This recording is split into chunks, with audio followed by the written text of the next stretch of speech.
নমস্কার বন্ধুরা, আজকে আমি ঝিঙের একটি রেসিপি নিয়ে হাজির হয়েছি আপনাদের সামনে। এখানে আমি ঝিঙেগুলোকে ছোট ছোট টুকরো করে কেটে নিয়েছি আর একটা বাটিতে আমি কালো জিরে নিয়ে নিয়েছি। এখন গ্যাসের ফ্লেম অন করে কড়াই বসিয়ে দিয়ে দিচ্ছি সর্ষের তেল। ঝিঙের এই রেসিপিটি খেতে খুবই ভালো লাগে, রুটি ভাত সব কিছুর সাথে খেতে খুব ভালো লাগে।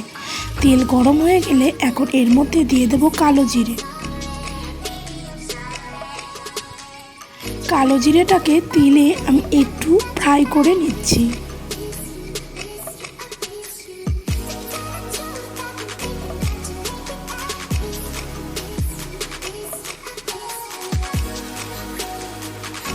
দেব এখন এর মধ্যে 2 থেকে 3টে চিরা কাঁচা লঙ্কা।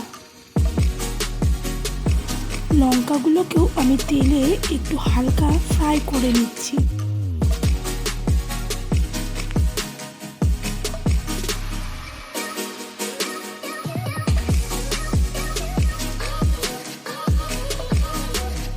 লঙ্কাগুলো আর কালো জিরেকেও হালকা একটু নেড়ে চেড়ে নিচ্ছি।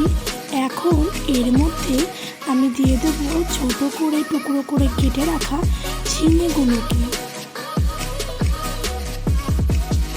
সম্পূর্ণ নিরামিষ একটি রেসিপি, আপনারাও এইভাবে ঝিঙে রেসিপি বাড়িতে রান্না করে দেখবেন এবং ভালো লাগলে আমার চ্যানেলটা সাবস্ক্রাইব করবেন। আমি ছোট ছোট করে টুকরো করে রাখা ঝিঙেগুলোকে দিয়ে দিলাম তেলের মধ্যে। এখন এর মধ্যে দিয়ে দেব হলুদ গুঁড়ো,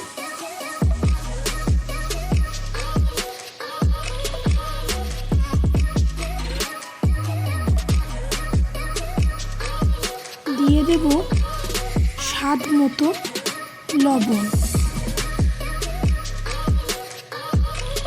হলুদ আর লবণ দিয়ে ঝিঙেগুলোকে ভালো করে নেড়ে চেড়ে নেব।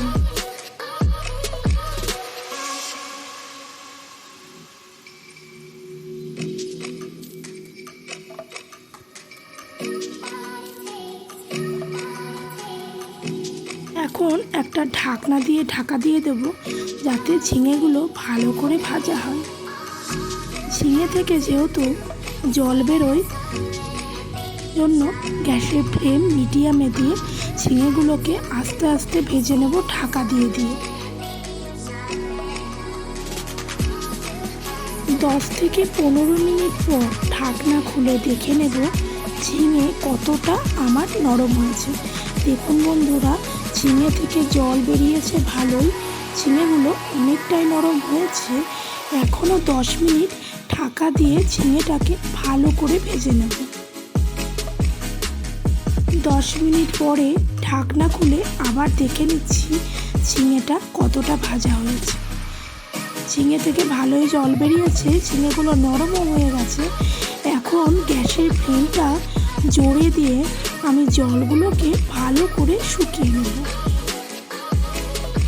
গ্যাসের ফ্লেম এখন হাইতে দিয়েছি যাতে জল পুরোপুরি শুকিয়ে যায়। দেখুন বন্ধুরা, জল একদম পুরোপুরি শুকিয়ে গেছে, ঝিঙেও সেদ্ধ হয়ে গেছে। কালো জিরে আর কাঁচা লঙ্কা দিয়ে ঝিঙের এই নিরামিষ রেসিপি ভাত রুটির সাথে খেতে লাগে অনবদ্য। ভালো লাগলে চ্যানেলটিকে সাবস্ক্রাইব